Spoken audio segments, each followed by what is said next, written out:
En Radio Intereconomía, Pulso Geopolítico. Análisis sobre los nuevos desafíos mundiales. Presenta Rafa Jiménez.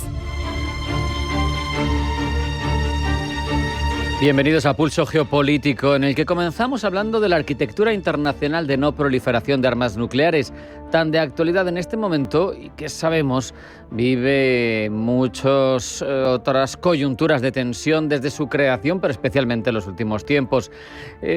Pocos síntomas hay tan sintomáticos de su fragilidad como la decisión de Irán de suspender toda cooperación con el Organismo Internacional de Energía Atómica y su salida efectiva de ese tratado de no proliferación, lo que hasta hace unos años era un proceso que se desarrollaba en el alambre, pero que estaba vivo.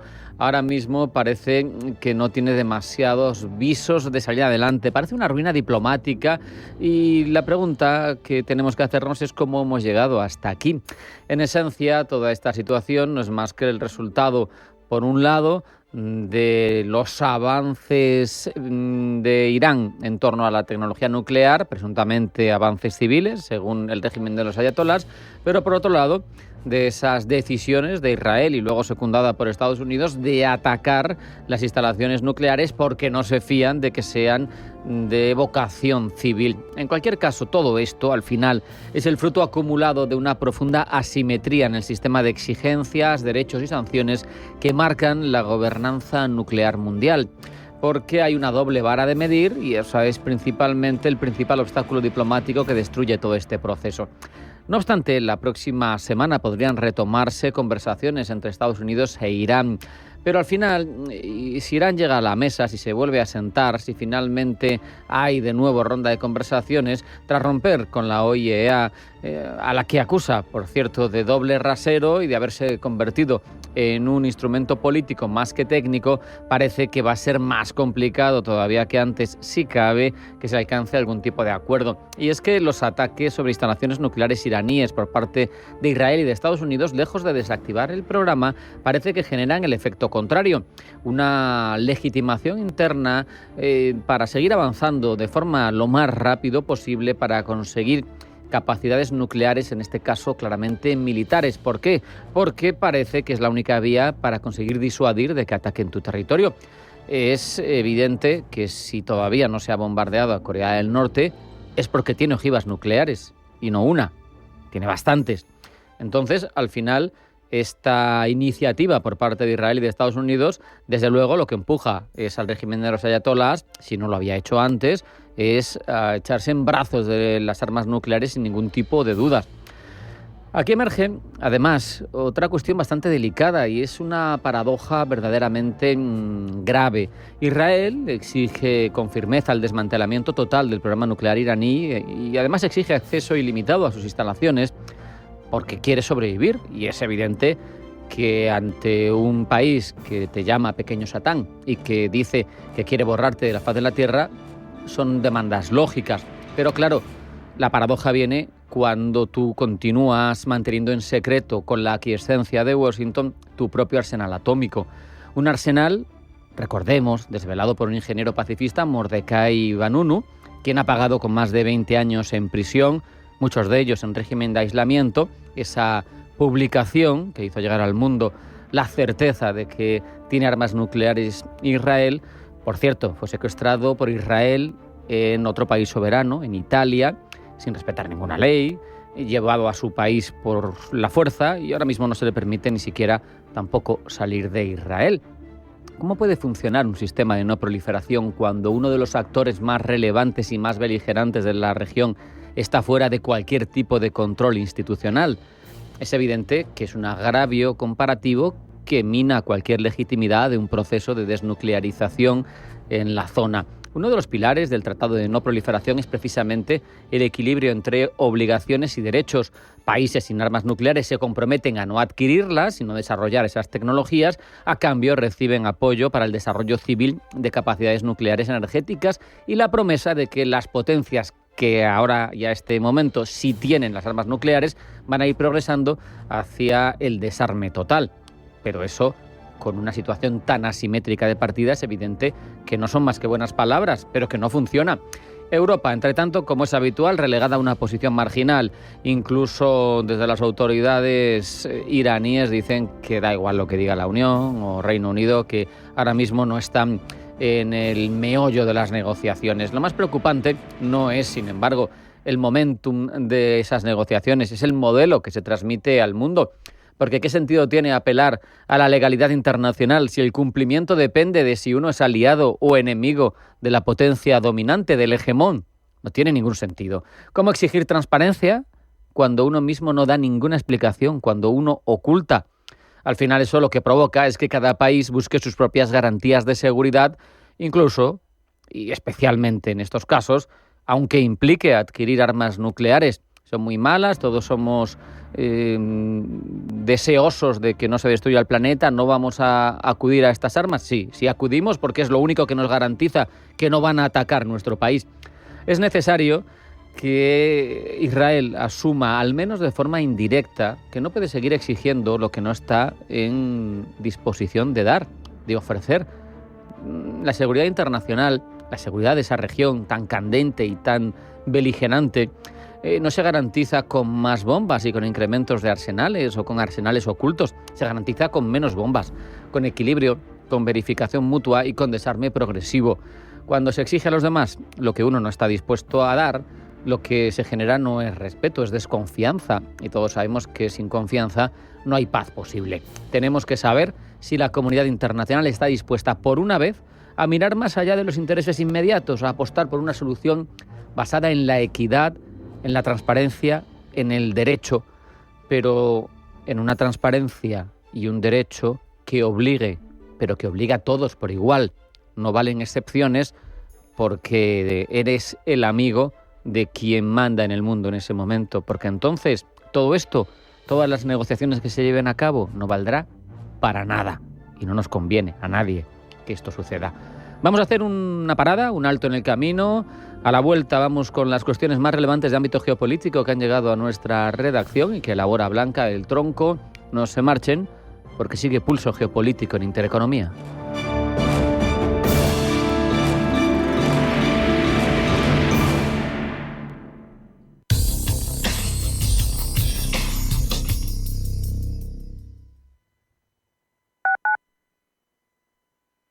¿Quieres que tu pyme sea más competitiva con inteligencia artificial?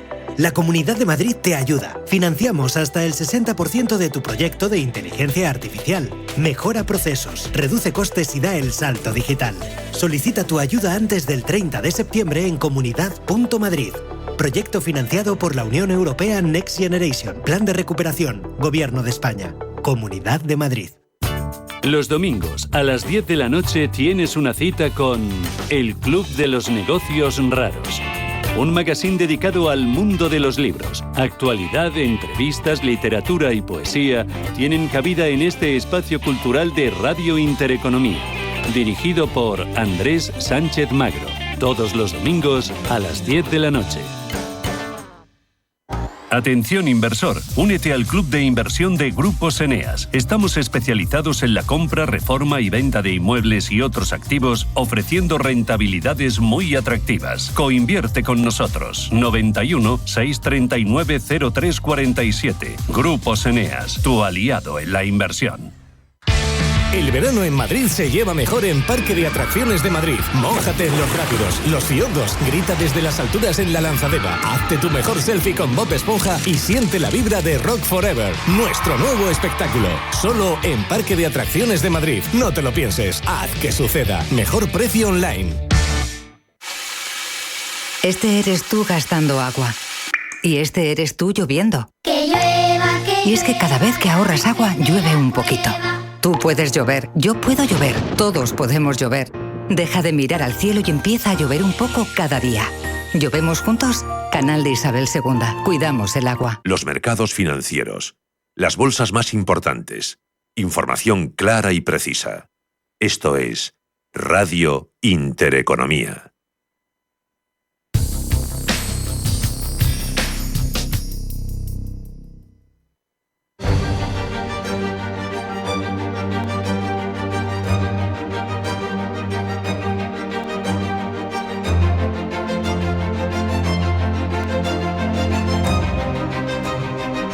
En Radio Intereconomía, Pulso Geopolítico. Presenta Rafa Jiménez.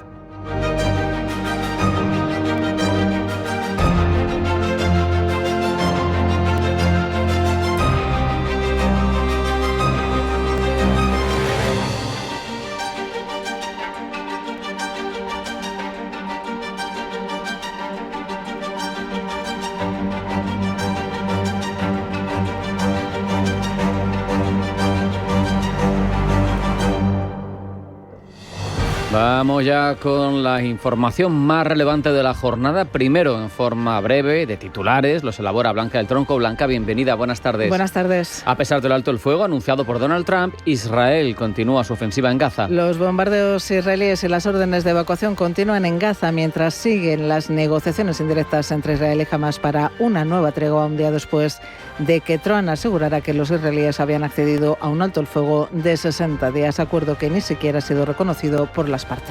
En Estados Unidos, además, la Cámara de Representantes vota el plan fiscal de Trump. El presidente de Estados Unidos y el líder el líder republicano de la Cámara de Representantes, Mike Johnson, presionan a los legisladores de su propio partido para que se oponen al gran plan fiscal de la Casa Blanca para que lo aprueben cuanto antes. Cambiamos de continente. José Sócrates puede convertirse en el primer exjefe de gobierno portugués que se siente en el banquillo. Está acusado por una veintena de delitos de corrupción, blanqueo y fraude. Junto a Sócrates hay otros 21 sospechosos formales, como el que fuera presidente del Banco Espíritu Santo, Ricardo Salgado, y el exministro socialista, Armando Vara. Irán cierra su programa nuclear a las inspecciones de carácter internacional. Y lo hace tras la suspensión de la cooperación con la Agencia Nuclear de Naciones Unidas, a la que acusa de haber motivado los bombardeos de Israel y Estados Unidos contra sus instalaciones nucleares en la guerra de los 12 días. De vuelta a Europa, en Ucrania, Poroshenko se enfrenta a cargos de traición. El que fuera presidente ucraniano y actual líder de la oposición, Petro Poroshenko, se enfrenta a los tribunales a viejos cargos de traición por hacer negocios con los separatistas prorrusos del Donbass en un proceso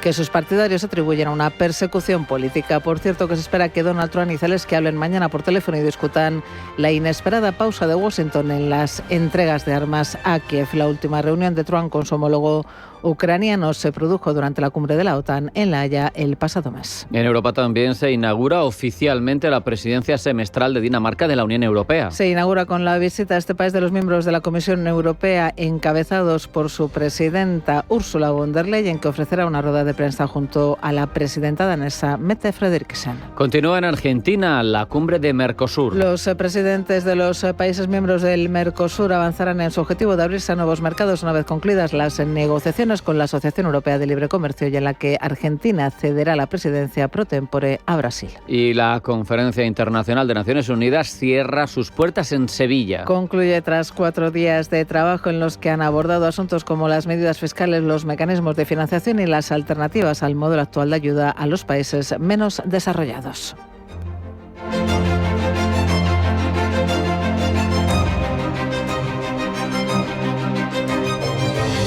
Sin más demora, desarrollamos todos estos contenidos, Blanca. Hoy en Washington, la gran y hermosa ley de Donald Trump encara su recta final. En este preciso momento, la Cámara de Representantes está votando, por lo que en pocas horas podríamos saber si entra en vigor mañana o no. Pablo Llanone. Los republicanos encaran la sesión con una mayoría ajustada en la Cámara, 219 escaños de 435 miembros. Todos ellos tendrían que votar a favor, algo que de momento no está sobre seguro, teniendo en cuenta que al menos 3 republicanos moderados están dudando por el impacto del plan en el déficit y en servicios sociales. Esta división dentro del partido del presidente está siendo determinante. Enrique Cocero es consultor político.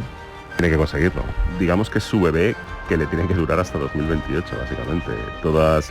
Muchas de las provisiones que se han hecho para esta ley son extensiones de reducciones fiscales y de beneficios sociales. Bueno, beneficios sociales habría que ver cuáles, porque los demócratas en el único sitio por donde están pudiendo meter algún tipo de rejón es precisamente en el tema de los beneficios sociales, en concreto en el Medicaid. porque están diciendo que es cierto, o sea, hay una reducción del Medicaid y va a haber gente que se quede sin protección sanitaria. El plan, que supera las 800 páginas, aumenta, como escuchaban, las reducciones fiscales y agrega nuevos recortes que afectarán a más de 20 millones de personas, poniendo en duda cuáles son los beneficios sociales amparados por la ley y sembrando diferencias que han llevado al texto a jugar en una dinámica de ping-pong entre Cámara de Representantes y Senado en los últimos días. José Antonio Curpegui es catedrático de Estudios Norteamericanos del Instituto Franklin de la Universidad de Alcalá. Este plan fiscal ha tenido ya muchos problemas. Estuvo primero en la Cámara de Representantes, pasó lo justo, pasó, como diría un estudiante, un aprobado raspado, ha pasado a la Cámara del Senado, ha ocurrido prácticamente lo mismo con un empate técnico de 50-50 que tuvo que ser solucionado por el vicepresidente J.D. Vance con su voto, y ahora ha debido volver de nuevo a la Cámara de Representantes porque en el Senado se han producido una serie de cambios respecto a lo que fue remitido de la Cámara del Senado. Con toda probabilidad, si se aprueba sin cambios, será otra vez de manera ajustada. Pero lo importante para Trump quizá no sea tanto esta polarización como que el texto pasará a firma presidencial mañana, coincidiendo con la celebración del Día de la Independencia. En paralelo, la fiesta nacional más venerada por los ciudadanos estadounidenses, entrará en vigor el giro fiscal más relevante en los últimos tiempos del país. Y apenas horas después de que Estados Unidos cerrase un acuerdo comercial con Vietnam, China advierte que lo examinará con detalle, advierte que no aceptar acuerdos con terceros a costa suya. Eva Villanueva. China va a examinar el acuerdo comercial que Estados Unidos ha cerrado con Vietnam y ha advertido de que responderá con firmeza ante cualquier pacto que perjudique los intereses de China. Deja claro en el mensaje que ha puesto sobre la mesa esta mañana que celebra que todas las partes resuelvan sus diferencias comerciales, pero no a cualquier precio, y advierte contra aquel que vaya a perjudicar los intereses del gigante asiático. Endurece el tono Pekín y el motivo es claro. Donald Trump ha cerrado un acuerdo comercial con el gobierno de Hanoi por el que reducirá los aranceles a las importaciones procedentes de Vietnam al 20%, una cifra muy inferior al 46% que planteó de manera inicial. Una rebaja que llega a cambio de que levante todos los gravámenes sobre las importaciones estadounidenses, o lo que es lo mismo, arancel cero. Sin embargo, en la letra pequeña hay mucho más y recoge la imposición de un gravamen del 40% a los transbordos a través del país, es decir, sobre los bienes enviados desde otro país a través de Vietnam a Estados Unidos, en lo que los expertos señalan como una medida que tiene el claro objetivo los transbordos desde China, en un escenario donde Vietnam se ha beneficiado claramente de los cambios en la cadena de suministro por las tensiones comerciales entre Washington y Pekín.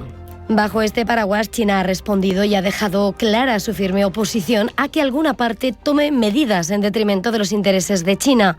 Dice que contrarrestará con firmeza y salvaguardará sus derechos e intereses legítimos si es necesario. Hay que señalar que la tregua comercial entre Washington y Pekín se ha mantenido hasta ahora, pero China se muestra cada vez más cauta ante lo que identifica y más teme, que no es otra cosa que los esfuerzos de Estados Unidos por forjar acuerdos que podrían aislar a las empresas chinas de las cadenas de suministro globales.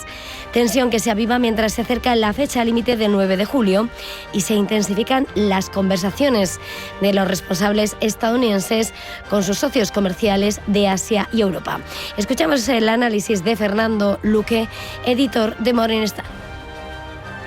China lo que está temiendo es que Estados Unidos le imponga aranceles por la puerta de atrás, ¿no? Como hizo, por ejemplo, con el acuerdo con el Reino Unido, ¿no? Entonces, lo que pasa es que en esta guerra comercial Estados Unidos tiene más que perder que China.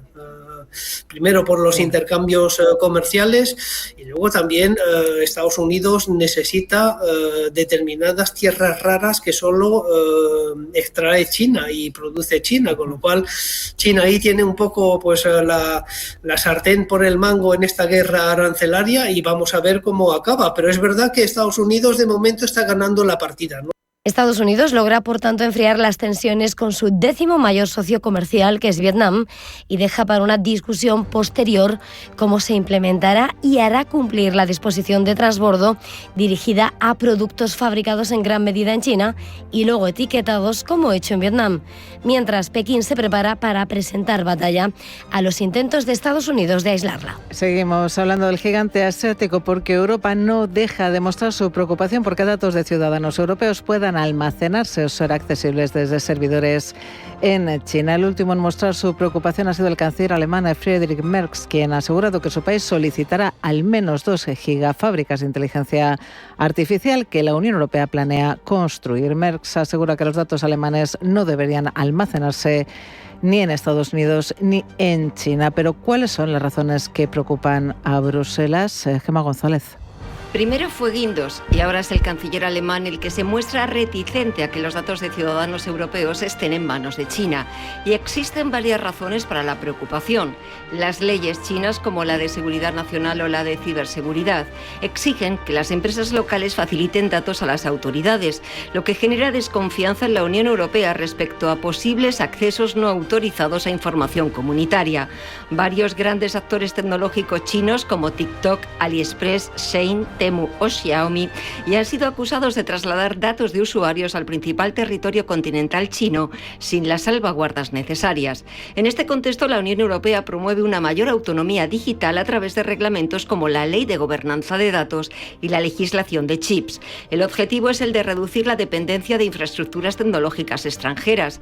El Parlamento Europeo ha aprobado además medidas para supervisar que los proveedores tecnológicos de países de riesgo como China no comprometan infraestructuras críticas o permitan el ciberespionaje.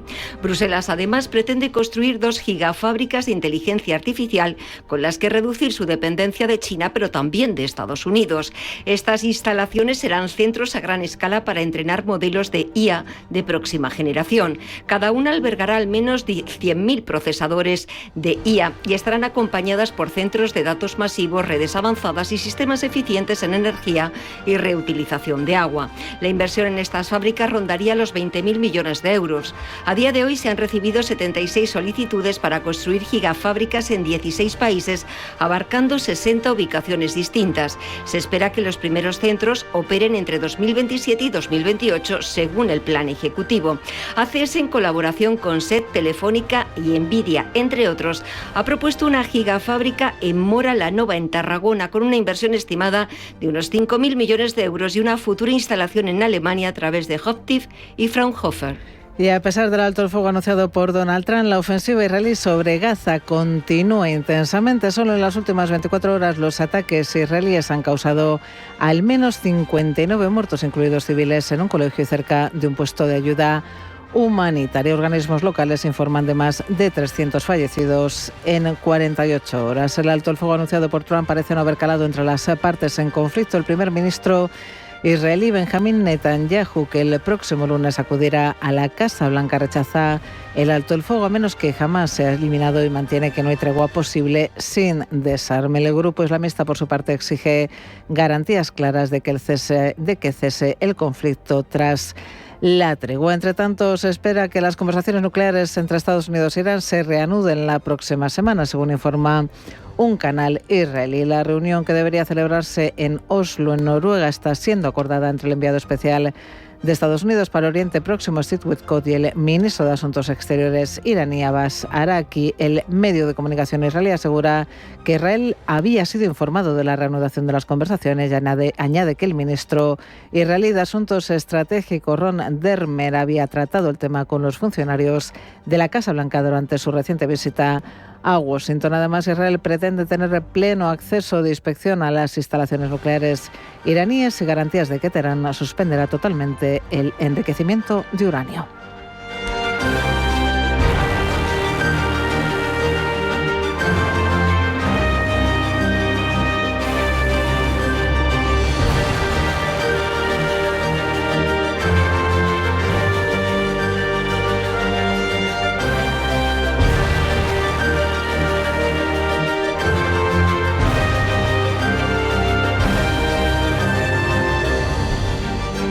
Vamos ya con el repaso habitual de las distintas cabeceras internacionales, las más relevantes de los distintos países, para ver cómo los sesgos funcionan a la hora de contarnos las mismas noticias geopolíticas. Un empeño complejo que desarrolla para nosotros Pablo Iannone. Pablo, bienvenido. Buenas tardes. Buenas tardes. Hoy en la prensa europea los asuntos dominantes son Donald Trump, la guerra de Rusia y también Irán. Sobre Rusia, cuanto más al este estemos de Europa, más titulares podemos ir encontrando. En Reino Unido, The Guardian y la BBC nos dicen que la pausa en las armas estadounidenses a Ucrania profundiza las preocupaciones del país a medida que crecen los ataques rusos. Cualquier retraso en las capacidades de defensa de Ucrania, ha dicho la Cancillería de Kiev, alentará al agresor a continuar con la guerra y el terror en lugar de buscar la paz.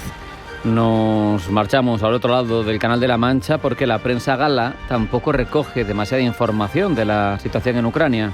En Le Monde, eso sí, dicen que Estados Unidos minimiza la suspensión de la entrega de armas a Kiev, igual que habían dicho los rotativos británicos. Nos desplazamos al este, a Alemania. Allí empiezan a florecer más titulares sobre esa guerra. También hablan sobre el corte de municiones de Washington a Kiev y suman otros asuntos. Desde Der Spiegel nos hablan de los soldados chinos que luchan en el ejército de Rusia, mientras que en el Die Zeit de los movimientos del ejército ruso dentro de Ucrania. También hay un foco en Rusia, pero independientemente de la guerra. Desde el Süddeutsche Zeitung nos dicen que Azerbaiyán se enfrenta a Rusia. En tan solo una semana, dice el rotativo alemán, las relaciones entre ambos países se han deteriorado radicalmente. Ahora están en una grave crisis con detenciones de ciudadanos de Azerbaiyán en Rusia y viceversa. Desde Der Spiegel nos cuentan que Corea del Norte quiere atraer turistas rusos con una enorme zona de aventuras. La playa está ahí, los hoteles están ahí, los toboganes también, solo faltan turistas. Corea del Norte ha inaugurado oficialmente un paraíso vacacional soñado por el líder Kim Jong-un. Su principal objetivo es, dice el medio alemán, fortalecer los lazos con Rusia. Saltamos a Polonia, país europeo que de los analizados tiene más coincidencias sobre la guerra de Ucrania en sus titulares, 7 titulares de 40 analizados. En ellos se habla sobre todo de lo que sucederá con los suministros de armas suspendidos para Ucrania por Estados Unidos. Además, en el medio polaco Rzeczpospolita informan de que Emmanuel Macron interrumpe el aislamiento de Vladimir Putin tras mantener una llamada telefónica de más de 2 horas en la que hablaron del conflicto entre Irán e Israel y la cooperación nuclear de Irán. En esta llamada, además, Macron pidió un alto el fuego inmediato y negociaciones, mientras Putin reiteró la narrativa de que el conflicto entre Rusia y Ucrania se debe a la ignorancia occidental de las preocupaciones de seguridad rusas y defendió las nuevas realidades territoriales. Como contábamos al comienzo, otro de los grandes asuntos de la prensa europea es Irán. De hecho, es el tema más hablado en los medios de Francia. Desde Liberación nos cuentan que las huelgas de Estados Unidos han retrasado el programa nuclear de 1 a 2 años y también nos hablan de que Irán ya ha validado una ley que suspende la cooperación con la Agencia Internacional de Energía Atómica. El otro gran eje temático de la jornada, Donald Trump, abunda sobre todo en la prensa alemana. Aparece en 10 titulares de 87 consultados. Y el medio protagonista es el Der Spiegel. Cuestiona la alianza de Trump con Europa y se pregunta si Merz, el canciller alemán, será capaz de evitar que el presidente estadounidense abandone el viejo continente. Este medio de corte progresista también nos habla de que la administración Trump declara oficialmente cerrada la USAID, lo que afectará a millones de personas de países pobres que dependían de este fondo de ayudas internacionales. Saltamos al Atlántico porque en la prensa de Estados Unidos, igual que en la alemana, el protagonista es Trump, que aparece en 7 titulares de 32 analizados. Desde Fox News se centran sobre todo en la política interna y el plan fiscal, mientras que desde el NPR y The New York Times nos hablan de que el presidente estadounidense ha anunciado ese acuerdo comercial que les hemos contado con Vietnam. Acuerdo que llega justo una semana antes de que acabe el plazo que Trump dio a los países para apresurar las negociaciones arancelarias. Tras este acuerdo, los aranceles serán para los productos procedentes de Vietnam y del 40% para los que se exporten a través de Vietnam. Y vamos a China porque el South China Morning Post dice que este acuerdo ha sido para Vietnam mejor de lo esperado. De los pocos titulares en los que la prensa china no habla de lo que hace Pekín en términos de geopolítica, no importa la sección del medio, porque se acaba encontrando la manera de convertir la noticia en una lucha contra otros países. El medio CGTN nos habla, por ejemplo, de que China ha ganado a Japón con su cultura, o nos relata que los fuegos artificiales para el Día de la Independencia de Estados Unidos podrían escasear debido a los aranceles impuestos por Donald Trump.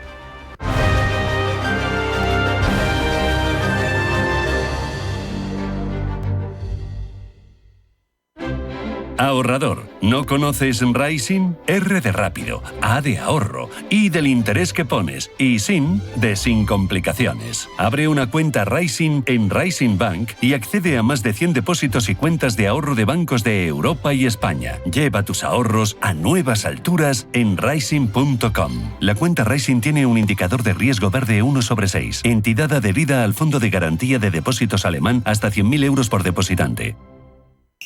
Anchoas Codesa, calidad, artesanía y dedicación definen nuestra serie limitada, elaborada con la mejor pesca del Cantábrico y hecha 100% en Cantabria. Garantizado. Encuéntralas en tu tienda especializada de confianza. Anchoas Codesa, maestros conserveros desde 1976. Anchoas Codesa, de la mar a la buena mesa. Con casi 800 años de historia, la Universidad de Valladolid ha formado a miles de personas. Hoy sigue mirando al futuro. Más de 70 grados y dobles grados. Visión internacional. Formación integral de las personas. Un lugar donde descubrir quién eres. Y llegar a ser quien quieres ser. Universidad de Valladolid. Lo que somos. Lo que serás. uva.es. En un entorno empresarial cada vez más competitivo, conseguir la certificación CIEGE de Informa y El Economista es la prueba definitiva a una gestión excelente.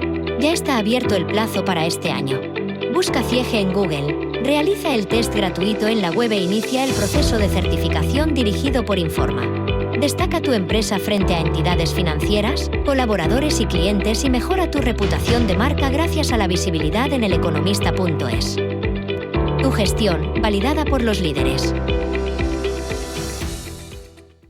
La Hora de Miguel Ángel es un programa dedicado a la salud y la prevención de enfermedades. Con un lenguaje claro y sencillo, te explica cómo llevar una vida saludable. La Hora de Miguel Ángel, todas las noches a las 12 en Radio Intereconomía.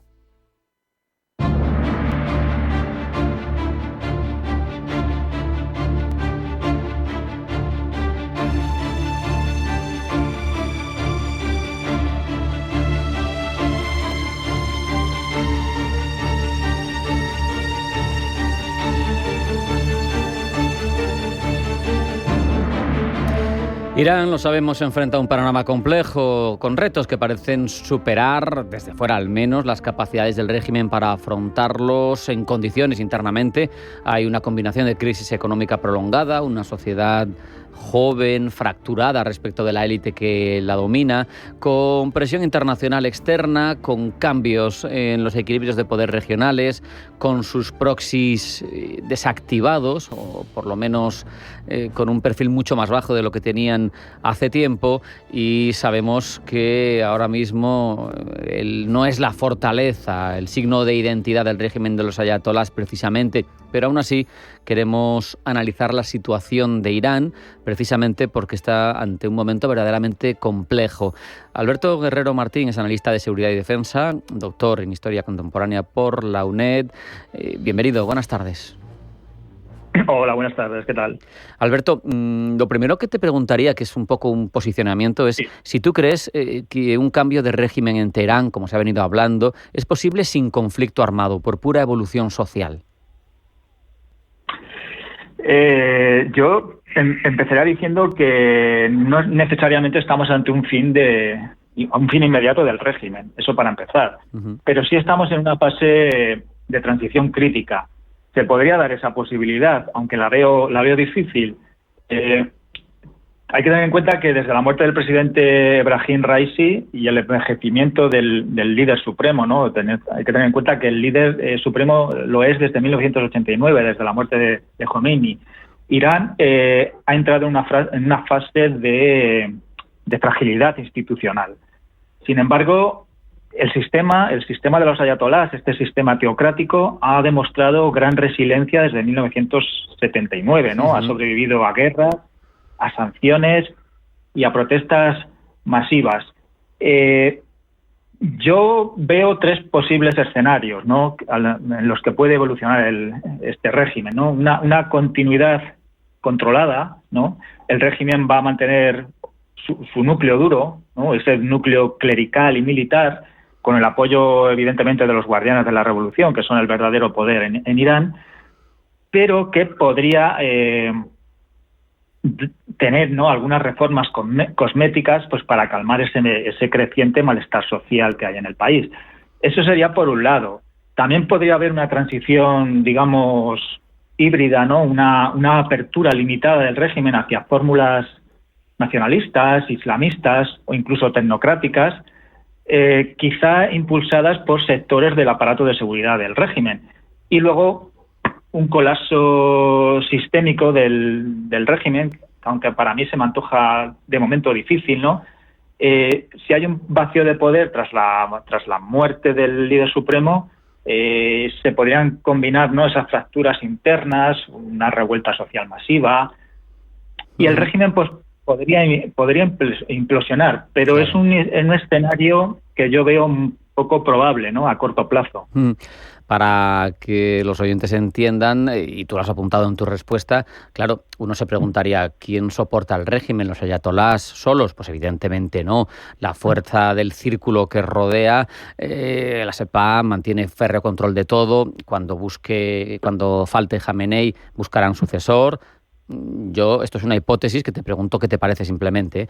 Me da la sensación de que no lo querrán muy fuerte para mandar más, ¿no? Pero a la vez eso es un peligro, ¿no?, para la perpetuación de la teocracia, que supongo que si tiene muchas cabezas, pues terminará por disgregarse de una manera u otra. Sí. La pregunta de quién puede suceder al líder supremo pues es complicada, ¿no?, de responder. Es la variable crítica en este aspecto, ¿no? El candidato más mencionado era el fallecido Ebrahim Raisi, que era considerado como el del fin del régimen, ¿no? Pero su muerte inesperada pues ha reabierto la carrera sucesoria y se barajan actualmente varios candidatos, ¿no? Podría estar entre los clericales más conservadores, ¿no?, como el ayatolá Khatami o el ayatolá Arafi, que tienen una lealtad muy fuerte al sistema, pero que, sin embargo, tienen una escasa legitimidad popular. Luego también otro tipo de candidatos pues podrían ser miembros del Consejo de Guardianes o de esa asamblea de expertos, que podrían buscar, o se podría buscar entre ellos, una figura de consenso. Y hombres del aparato de seguridad, ¿no? Por ejemplo, se habló del ahora ya fallecido, ¿no?, general Hossein Salami, que era el jefe de la Guardia Revolucionaria Islámica, que podría haber consolidado, o que podrían consolidar, si se diese un candidato sacado de los hombres del aparato de seguridad, que pudiesen consolidar una suerte de Estado militar y teocrático. Y otra hipótesis que también gana adeptos, ¿no?, sería una sucesión del régimen colegiada, ¿no?, diluyendo un poco la figura del líder supremo en favor de una élite gobernante más difusa, algo así parecido al Consejo de Estado chino, pero que es algo que tampoco veo probable, ¿no?, a corto plazo. Igual Mojtaba, el hijo de Ali Jamenei, también cuenta, no sé, porque es peligroso también establecer en este tipo de regímenes, digo, para su supervivencia, dinastías, pero a veces sucede, ¿no? Sí, cuenta entre los candidatos, pero yo me inclinaría más por, seguramente me puedo equivocar, ¿no?, por hombres del aparato de seguridad en la actualidad. Uh-huh. Me llamó mucho la atención, ¿no?, cómo se amenazaba a casi nonagenario Ali Jamenei, ¿no?, diciendo que se le podía asesinar por parte de Israel, de Estados Unidos. Y aquí el pensamiento que me surgía es que eso casi sería hacerle un favor a Ali Jamenei, teniendo en cuenta que son la cabeza del chiismo y que los conceptos como la culpa y el martirio, ¿no?, con esa muerte, ese asesinato de Hussein en la batalla de Kerbala, son al final alimento para los chiitas, con lo que sería verdaderamente una forma para el propio líder estupenda, ¿no?, de morir. Sí, sería una forma poco inteligente por parte de Estados Unidos o de Israel de actuar en este sentido, porque eso obligaría al pueblo iraní a cerrarse, ¿no?, en contra del enemigo exterior. Hemos visto, por cierto, hablando del pueblo iraní, donde, corrígeme si me equivoco, pero hay un reparto demográfico muy hacia la juventud, son prácticamente 90 millones de personas y hay mucho joven, con una cierta fractura puede existir, es la sensación que da desde fuera, entre esa élite, esos 5.000 miembros de la oficina de los guardianes y los ayatolás y el resto de la población. Pero aún así han sido capaces de contener su empuje, porque hemos visto las protestas de hace unos años ya por el precio de la gasolina, hemos visto las protestas de la muerte de Mahsa Amini, y sin embargo no han cuajado como para desestructurar ese control férreo que mantienen, ¿no? No sé qué tendría que cambiar para que eso sucediera y para que el cambio viniera desde dentro, que parece más natural que impuesto desde fuera. Sí, el apoyo que tiene el régimen entre la población joven es muy bajo. Las últimas protestas, las de 2019, ¿no?, por el aumento de la gasolina, de las que has hablado, y especialmente las de 2022, ¿no?, tras la muerte de Mahsa Amini, revelan una sociedad profundamente desencantada con el sistema. Hay estudios académicos e informes de ONGs que señalan que el 70%, ¿no?, de los iraníes menores de 40 años se identifican como no religiosos o anti-establishment. Uh-huh. Este desgaste de legitimidad social no ha derivado en una revolución. ¿Y por qué no ha derivado en una revolución? Pues por la brutal represión de las fuerzas policiales, ¿no?, por el ejército, de la Guardia Revolucionaria, por la falta de una oposición articulada y por el control total que tiene el régimen de los medios y de la censura. Pero es un malestar que es estructural y que va a seguir creciendo. Y esto, en mi opinión, pues plantea un horizonte de erosión sostenida con estallidos cíclicos, uh-huh, que no sé si van a hacer caer al régimen, pero, como digo, es una erosión sostenida. Cada vez la juventud está más desencantada con el régimen, pero en mi opinión, hay bajas, no nulas, posibilidades de una democratización a medio plazo del régimen iraní. Permíteme que introduzca variable externa, porque sí, Irán evidentemente tiene distintos amigos en el panorama internacional, pero los más relevantes pues son Rusia y China.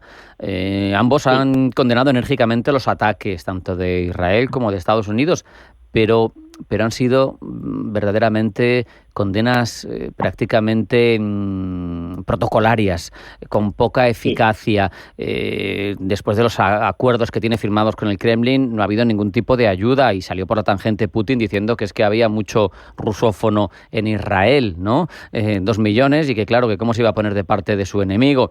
O incluso China, que es el gran comprador de petróleo iraní, pero que condena, pero tampoco hace demasiada presión. Es raro, ¿no? Es raro que tengas amigos, se supone, tan poderosos y te defiendan tan mal o tan poco.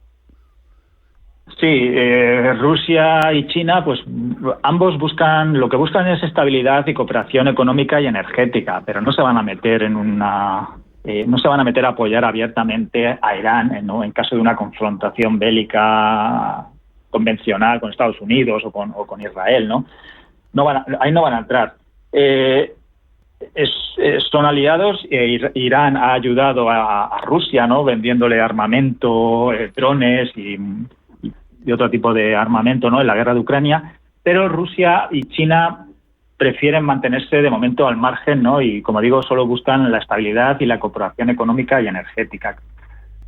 No van a entrar a mayores, ¿no?, en caso de que se produzca una escalada en la región, una mayor escalada de la que hay, claro. Sí, que no es poco. Se habla de que en una semana se podría volver a sentar a negociar con Estados Unidos, pero sabemos que se han retirado del Tratado de No Proliferación Nuclear, que han acusado a la Organización Internacional de Energía Atómica de haber promovido con sus trabajos el ataque sufrido por parte de Israel y de Estados Unidos. ¿Realmente, cuando dicen que su vocación nuclear es civil, tenemos que creérnoslo?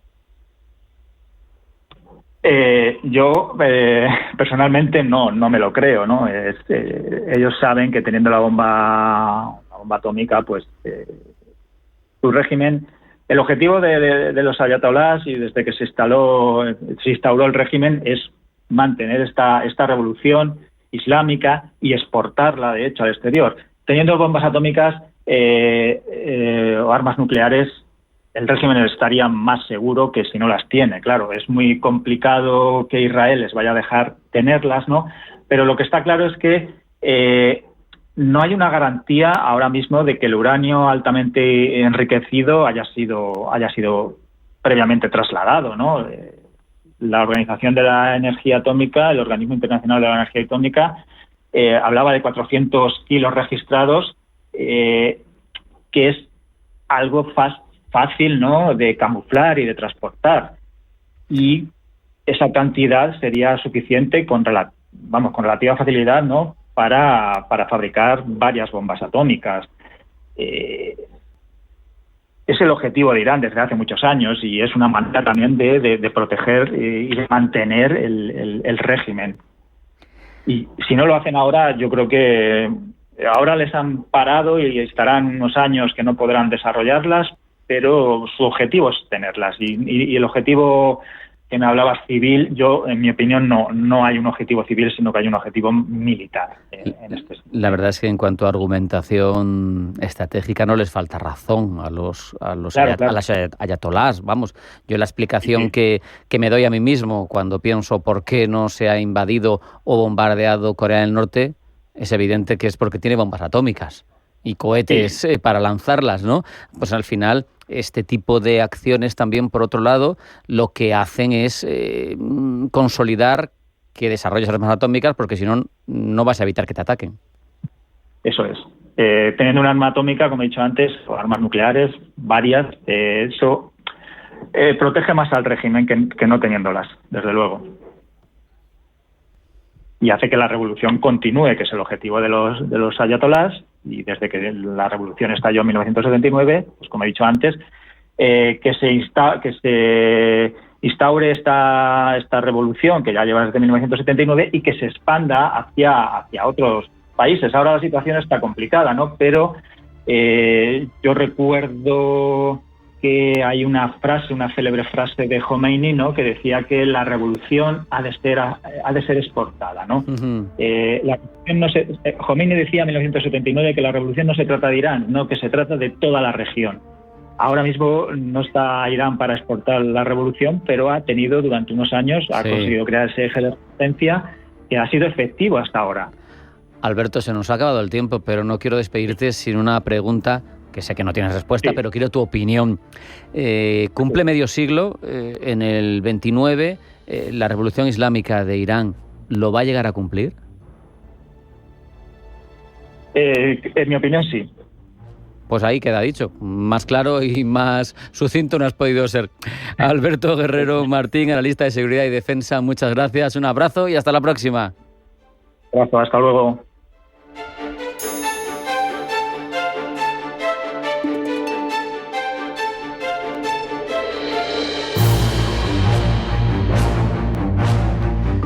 Sabemos que el Sahel es una de las zonas más calientes del mundo. De hecho, de acuerdo con el Global Terror Index de 2024, Burkina Faso fue el país de todo el orbe más afectado por yihadismo en ese ejercicio. Sabemos también que son emisores de migración hacia Europa, con los consiguientes efectos que pueden tener, y sabemos que Rusia viene aprovechando desde hace tiempo la inestabilidad de la zona para influir en unos países que son de todo menos estables. Y vamos a hablar por eso durante los próximos minutos de la Alianza de Estados del Sahel y de lo que supone. Lo hacemos con Raquel Barras Tejudo, que es analista de seguridad del Centro para el Bien Común Global de la Universidad Francisco de Vitoria. Raquel, bienvenida, buenas tardes. Hola, muy buenas tardes.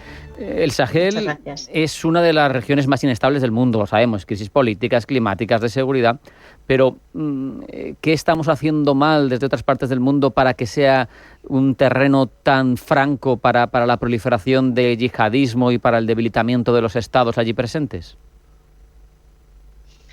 Bueno, muchas gracias por la invitación. Yo creo que el Sahel, el norte de África o el sur del norte de África, el Sahel y África Occidental es un complejo regional de seguridad que tiene unas dinámicas securitarias muy similares. Hay que buscar las causas en la propia idiosincrasia de los países. Son estados muy debilitados, muchas veces con unos procesos coloniales un poco tortuosos, con unas fronteras marcadas de forma muy artificial, con lo cual el caldo de cultivo previo, o sea, es muy complejo y muy complicado porque son estados que no se sienten o que no tienen esa identidad nacional, esa identidad de estado, porque están formados por comunidades tribales, etcétera, que antiguamente, ante la existencia de esas fronteras, transitaban, ¿no?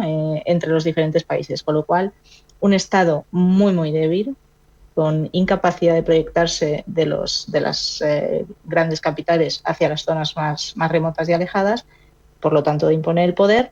Estados muy pobres, la mayoría de todos estos estados lideran el ranking de las Naciones Unidas de los países más pobres de la región. Y luego, ese pasado, esa herencia colonial que últimamente se ha convertido en un vector de unión entre muchos países, claro, por la injerencia o la presencia francesa en Occidente. Da un poco la sensación, Raquel, de que esa alianza de estados del Sahel se percibe como un intento de romper con la dependencia histórica de estructuras exógenas, ¿no? Pero ¿esto sirve para redefinir, en tu opinión, la soberanía africana o terminará cayendo en dependencias, a su vez, de nuevo de fuera? Yo creo que en la región hay fuerzas exógenas que no van a dejar su presencia ahí. Occidente es verdad que ha sido literalmente expulsado. Nos hemos encontrado en el lapso de 10 años de una llamada del presidente de Mali a Francia, ¿no? De una llamada de auxilio cuando el intento de independencia de la región del norte de Mali, de Azawad, por parte de los Tuareg, a un rechazo frontal y a una expulsión de todas las tropas francesas. Se desarrollaron 2 misiones militares lideradas por Francia, primera la Operación Serval, seguida de la Operación Barkhane, y se ha producido un total rechazo a la presencia occidental, más luego todas las misiones que se pusieron en marcha por parte de la Unión Europea y que a la hora de ir renovando sus mandatos tampoco lo han renovado, con lo cual expulsión de Occidente por un lado, Estados Unidos, que sí que tenía también una presencia previa desde el año 2007 cuando crea la AFRICOM, muy interesado sobre todo en el ámbito del terrorismo, la lucha contra el crimen organizado, pero principalmente el terrorismo, también ha ido en detrimento por la importancia del pivote geopolítico hacia el Asia-Pacífico, ¿no? En detrimento de la zona o del continente africano, y por supuesto la presencia de los nuevos actores que serían Rusia principalmente y China. Diferentes características. China extractiva, muy centrada en los recursos naturales, y Rusia sí en ese ámbito de la seguridad y muy interesada también en agitar ese avispero del Sahel porque afecta directamente o desestabiliza a los países europeos y por supuesto a los del sur de Europa. Evidentemente esa retirada de Occidente que apuntabas y nos explicabas, la han aprovechado, nos lo has contado, en Rusia, China, pero incluso también ha habido un componente de privatización de las capacidades militares. Teníamos el grupo Wagner en su momento, Africa Corps. Esto también influye, ¿no?, en la situación institucional de toda esa zona. Bueno, como he dicho, esa parte de países debilitados implica que tampoco tenían unas fuerzas armadas fuertes o capaces. De eso fue la intervención, digamos, occidental, ¿no? De capacitar a esas fuerzas armadas, se les dio, digamos, el know-how, recursos, etcétera. Y bueno, y tenemos la experiencia de los golpes de Estado en contra de esos países occidentales, con lo cual, evidentemente, se han hecho mal las cosas y no han funcionado.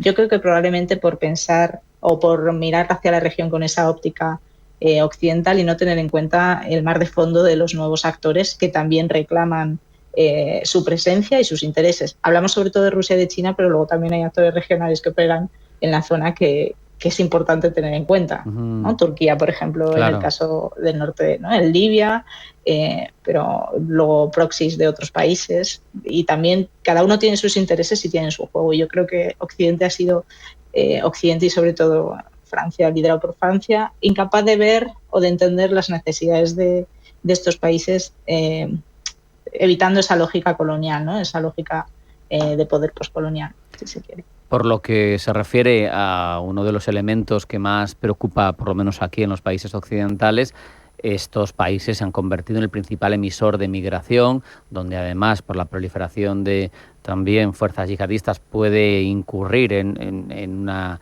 vía de entrada de actores relacionados con ese ámbito. Y siempre se ha dicho que para luchar contra las migraciones habría que hacerlo, para intentar ser eficaces, trabajando en origen, dando buenas condiciones de vida en los países emisores para evitar que se produzca el fenómeno al no tener necesidad. Pero ahí no estamos haciendo nada, ¿no? O por lo menos no estamos haciendo nada bien desde Occidente, pregunto. Desde Occidente no se está haciendo nada bien en el sentido que seguimos con esas gafas antiguas de, por ejemplo, la condicionalidad. Y ahí sí que hay que hacer una reflexión de hacia dónde se quiere ir. Se quiere seguir apostando por esos valores de democracia, de condicionalidad entendida como te doy ayuda a cambio de respeto a los derechos humanos, etcétera, etcétera. Y el problema es que no nos hemos dado cuenta que hay otros actores que no es que nos equiparen la oferta, por así decirlo, si me permite explicarlo así, para que se entienda, sino que la triplican y además no ponen condiciones. Y yo creo que ese es el cambio de paradigma que Occidente no ha sido capaz de ver, y por eso creo que es un tema que se debe hacer profunda reflexión, porque las consecuencias inevitablemente llegan a Europa, pues mucho antes que a Rusia, etcétera, por una cuestión geográfica, y dentro de Europa, pues a los países del sur, España principalmente como puerta de entrada, pero también Italia, Grecia, ¿no? Con las diferentes rutas del Mediterráneo. Me gustaría que, teniendo en cuenta que es un continente de futuro por cuestiones demográficas, sabemos que a final de siglo, en principio, el segundo país del mundo, bueno, eso de otra zona, pero bueno, va a ser Nigeria, en 800 millones de habitantes se proyectan, y que en general todos los países tienen una gran tasa de crecimiento, que tienen materias primas. Parece que ese final de siglo va a ser, y sobre todo el que entrará, bastante africano, bastante enfocado hacia África. ¿Vamos a ser capaces de ver países con algo más de solidez, con iniciativas institucionales que permitan que la situación cambie, o vamos a tener siempre este tipo de dependencias, de fragilidades? ¿Qué es lo que a ti te dice la reflexión?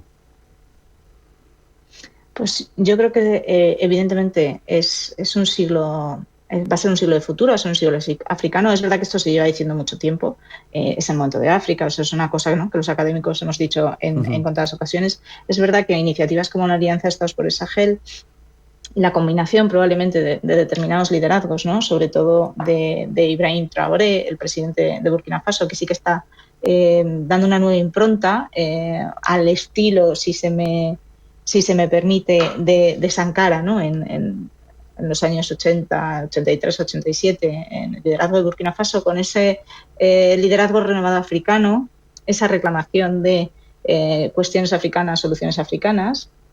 Cuando se habla con los líderes de la región, de la zona del Sahel, es lo que reclaman. Basta de paternalismo, nosotros también queremos apostar por el futuro, etcétera, y lo único que el modo de hacer las cosas pues es el modo africano, y yo creo que igual que hay un modo asiático y se entienden perfectamente relaciones internacionales, pues probablemente tengamos que caminar y que ir hacia ese modo africano. Ejemplos como la alianza, el abandono de la CDO. Con esa reflexión nos vamos a tener que quedar, perdóname que te interrumpa, pero se nos va el tiempo. Yo creo que nos ha quedado claro hacia dónde tenemos que ir, hacia ese respeto y ese modo africano también, entendiéndolo a futuro. Raquel Barras Tejudo, analista del Centro para el Bien Común Global de la Universidad Francisco de Vitoria. Muchas gracias, un abrazo, hasta la próxima. Muchas gracias a vosotros. No hay tiempo para más, hasta que ha llegado Pulso Geopolítico. Sean felices y mañana más.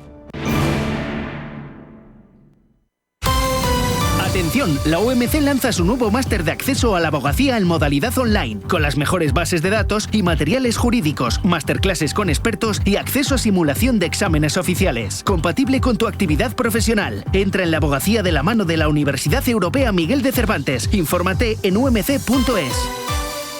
Me he hecho una cuenta. ¿Qué cuenta? La que me sale a cuenta. ¿Qué me cuentas? Te cuento que el primer año te da un 3% TAE hasta un saldo de 20.000 euros solo por domiciliar la nómina. No tiene comisiones y la contratas desde el móvil. Pero cuéntame más. Es la requete cuenta digital de Unicaja. Eso está requete bien, ¿no? Y con más requete ventajas en unicaja.es. Date prisa y ábrela antes del 31 de agosto. A esta cuenta le corresponde un nivel de riesgo 1 color verde, siendo 1 el menor y 6 el mayor. Entidad adherida al Fondo de Garantía de Depósito Español. Garantía capital 100.000 euros por depositante de entidad. 3% TAE. 2,967% TIN. Liquidación trimestral de intereses. Por favor, un vermut. ¡Un zarro! Zarro, por supuesto. El vermut Zarro es el vermut de Madrid, elaborado artesanalmente con los mejores botánicos y vinos de calidad. Un vermut genuino y con historia, orgulloso de sus orígenes castizos y más aún de su sabor. Y es que en grifo o en botella, vermut Zarro es el auténtico sabor del vermut de Madrid. Vive Zarro, siente Madrid. Los dinosaurios han vuelto. Esta vez, el renacer comienza el 2 de julio. No te pierdas Jurassic World, el renacer, en Cine Yelmo. Acción, emoción y sonido envolvente como solo aquí se vive. Entradas ya disponibles en la app o en yelmocines.es. Recuerda, Jurassic World, el renacer, estreno 2 de julio en Cine Yelmo. Radio Intereconomía es la mejor plataforma para dar a conocer, relanzar y poner voz a su empresa. Nuestro equipo comercial le asesora para conseguir sus objetivos. Contacte con nosotros en el 91 999 21 21 o escribiendo a comercial@intereconomia.com. Radio Intereconomía, la radio de las empresas.